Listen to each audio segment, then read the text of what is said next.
Halo guys, selamat datang di 1% Podcast.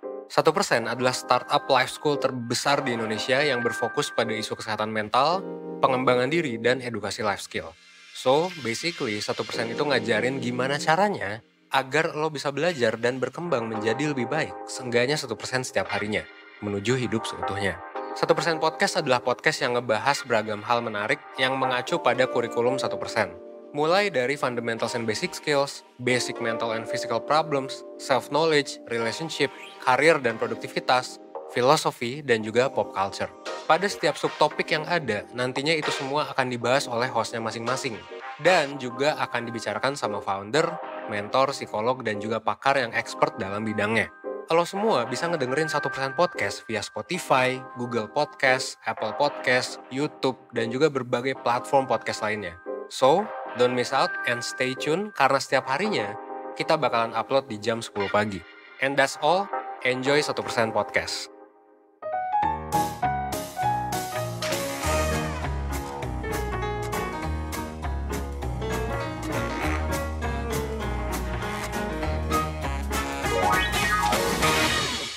Halo Persener, selamat datang kembali di 1% Podcast. Balik lagi sama Miralda di sini sebagai host podcast kalian hari ini. Gimana nih kabarnya para Persener? Semoga kalian baik-baik aja ya dan semangat menjalani keseharian kalian masing-masing. Kali ini gue mau membahas satu topik yang cocok dipakai sama semua orang nih, dari pelajar, mahasiswa, sampai pekerja. Pokoknya ini berguna banget deh buat kalian semua. Topik yang mau gue bahas hari ini adalah mind map. Sesuai judulnya, mind mapping before anything. Untuk topik hari ini, gue ditemenin sama salah satu mentor 1%, yaitu Kak Brahma. Halo Kak Brahma. Halo Minalda. Halo, gimana Kak kabarnya? Sehat? Baik dong, sehat. Minalda gimana? Alhamdulillah aku juga baik kabarnya. Sebelumnya makasih banget ya Kak, udah mau ngobrol-ngobrol nih di podcast kita hari ini tentang mind mapping. Sama-sama. Seneng juga kok bisa diundang di sini. Thank you banget ya. Iya, ini biar perseners semua pada tahu nih Kak, kalau mind mapping itu penting ya nggak Kak? Betul banget sih. Semuanya itu Nah, dimulai dari mind mapping ya. semuanya harus dimulai dari mind mapping. Persis nih kayak judul kita ya, mind mapping before anything. Nah, kalau misalkan dari pandangan Kak Brahma sendiri, mind map itu apa sih? Sebenarnya nggak ada pemahaman khusus ya tentang mind map ya. Jadi ini versi aku, benar-benar versi aku ya. Jadi mind map itu kalau dari aku bagaimana kita bisa membuat sesuatu yang terlihat besar, rumit, dan kompleks, itu kita jabarkan satu-satu menjadi sesuatu yang lebih bisa kita lihat, amati, dan keterkaitannya satu dengan yang lain. Kalau dari aku ya, itu kayak gitu Miralda. Itu untuk definisinya sendiri ya, berarti. Mm-mm. Iya nih, kadang aku juga bingung sih kayak mind map. Sering gitu loh miskonsepsi, salah paham gitu loh mind map mah ya sama aja gitu kayak peta konsep yang kayak kita dulu sekolah, guru-guru tuh nyontohin pakai peta konsep. Banyak juga tuh Kak orang-orang yang mungkin salah paham di situ. Nah, bisa jelasin nggak Kak kayak ini tuh gimana gitu loh, apa bener mind map itu cuma sekedar peta konsep kayak yang suka dikasih guru kita pas di sekolah atau mungkin lebih dari itu? Ya, jujur, aku ketika pertama mendengar mind map itu pasti nyambungnya ke satu, belajar gitu. Mungkin nggak tahu ya kalau Miralda gimana ya, tapi dari aku pasti satu, untuk belajar. Tapi seiring berjalannya waktu, dulu waktu sering praktek kuliah praktek ya, itu aku menangani beberapa kasus organisasi. Di situ kan organisasi itu ada sebuah entitas yang sangat kompleks, di mana di situ ada orang, ada sistem, kemudian sistemnya lagi bisa dijabarkan. Nah, sistemnya lagi bisa dijabarkan, misalnya sistem keuangan, sistem penghargaan, ataupun mungkin sistem kebijakan. Itulah mind map. Jadi kita bisa melihat sebenarnya ada sistem apa aja sih, kemudian sebenarnya ada unsur apa aja sih, misalnya SDM, oke, SDM-nya apa aja? Mulai dari level operator, mulai dari manajerial, sampai BOD, itu semuanya akan mudah kegambar untuk melihat unsur-unsurnya itu dari mind map. Jadi teruraikan dulu gitu ya di awal ya? Betul, teruraikan banget. Itu benar. Thank you banget ya Minalda. Itu tuh kata yang paling pas banget. Mind map itu fungsinya untuk Teruraikan. menguraikan, betul. Karena kayak, iya sih, bener sih Kak, aku setuju tuh yang pasti dari awal tentang mind map, iya sih, pasti ingetnya itu belajar. Bener banget tuh. Nah, berarti mind map itu berpengaruh banget ya, kayak sebagai awal dari semuanya. Nah, kalau misalkan Kak Brahma sendiri tuh seringnya make mind map kapan aja? Karena kalau aku pribadi tuh pernah coba pakai mind map tuh pas, lagi ikut acara-acara gitu kayak event kampus. Itu tuh pernah loh kayak kita pembagian panitia dan tugas-tugas semua tuh diawali dari mind map. Nah, kalau Kak Brahma tuh gimana? Oke, mungkin kalau dari aku paling sering itu karena one of my main job itu juga sebagai konsultan, itu kita terbiasa untuk menghadapi permasalahan yang dihadapi oleh perusahaan, yang dimana itu klien kami ya, gitu. Nah, di perusahaan itu kan mengalami permasalahan, misalnya aku pengen banget nih meningkatkan performa karyawanku, gitu. Nah, sebenarnya kan kita ngelihat dulu perusahaan ini mau kemana. Nah, kita yang jelas menulis pertama kalau di mind map, lingkaran besarnya adalah peningkatan produktivitas perusahaan. Oke, kemudian kita jabarkan lagi. Sebenarnya visi dan misi perusahaan ini mau kemana sih? Seperti itu. Oke, mulai dari visi bisa turunkan nih, misalnya ingin menjadi perusahaan yang bisa membantu lingkungan untuk jadi lebih baik, atau mungkin kalau mungkin perusahaan tambang ya mungkin bagaimana tetap bisa menjaga lingkungan kita tetap lestari meskipun kita menambang dari alam kita sendiri gitu. Jadi banyak visi misi itu pun juga tergantung kepada perusahaannya ya.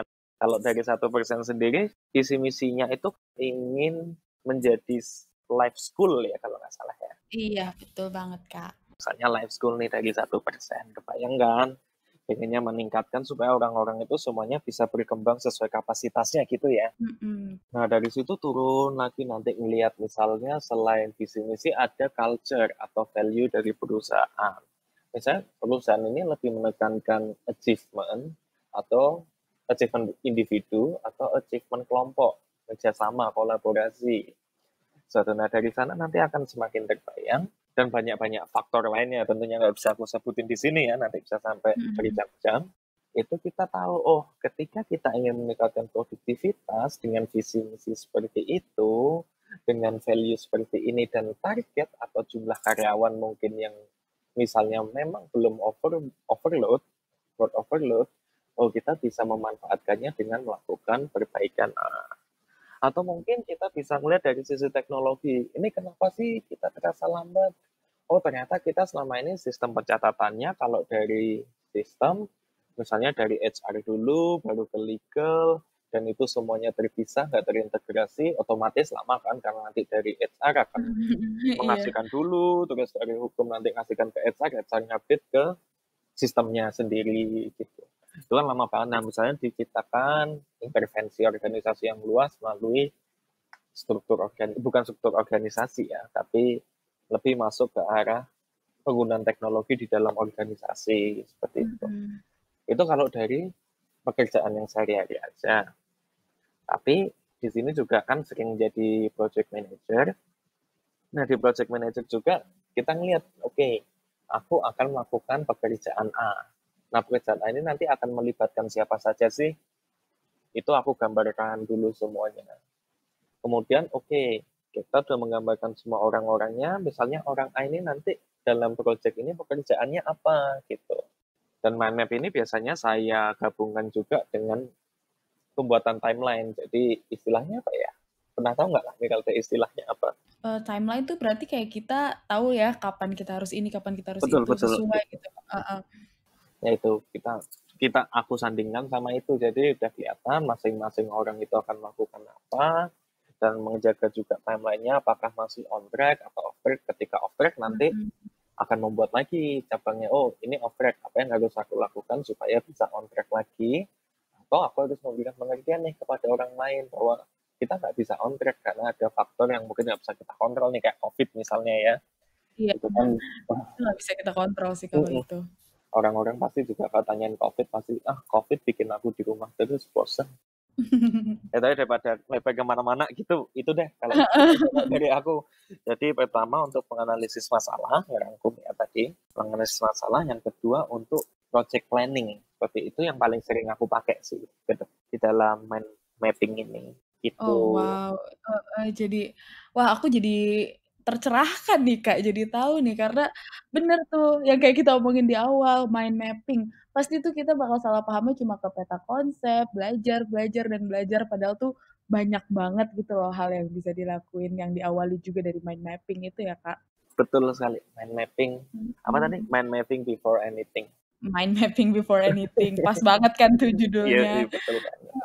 Berarti banyak banget ya manfaatnya, bukan cuma sebagai siswa atau bukan hanya pelajar atau mahasiswa aja gitu loh, tapi kayak pekerja kayak Kak Brahma sendiri dan juga pebisnis juga ya, Kak. Betul, betul. Untuk memulai bisnis itu sendiri tuh dengan metode mind mapping tuh juga bagus loh, guys.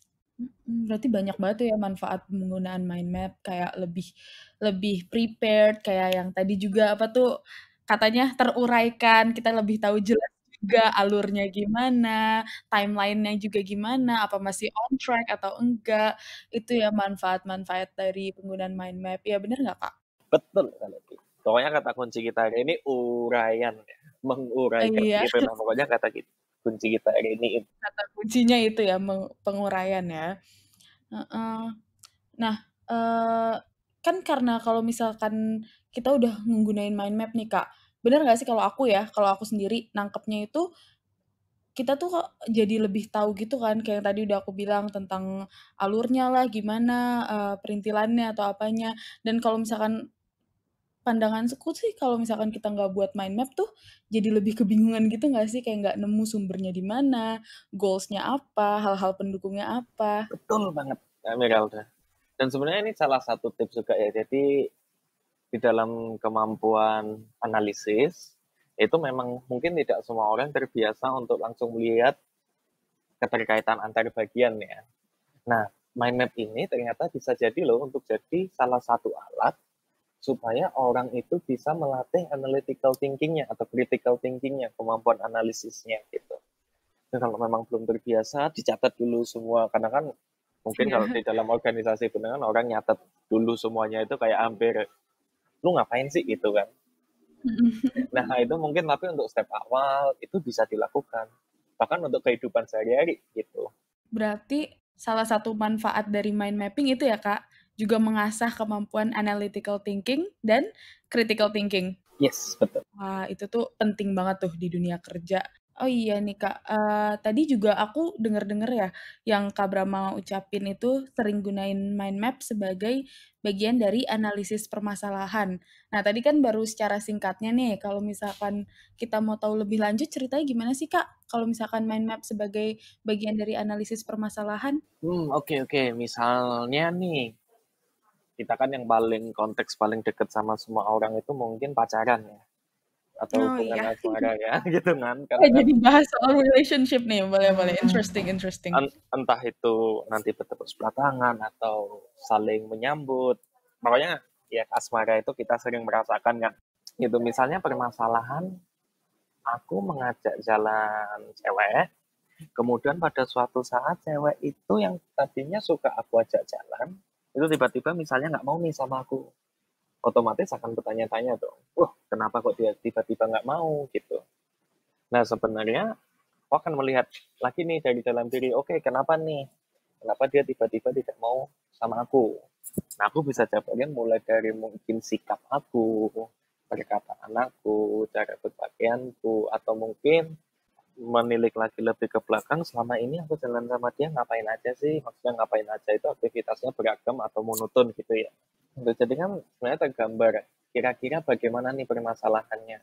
Nah, ternyata misalnya ketemunya nih, oh ternyata aku pada hari itu ada sesuatu yang berbeda yang tidak biasanya aku lakukan setelah kita jabarkan dengan mind map. Misalnya aku pada saat itu sibuk dengan HP ku sendiri, sehingga aku kurang Oh lebih iya iya, jadi interaktif kayak gitu. ketemu ya salahnya di mana gitu. Jadi ketemu kayak, oh iya ini yang biasanya aku lakukan ini, tapi hari ini aku nggak melakukan ini, aku malah melakukan ini gitu.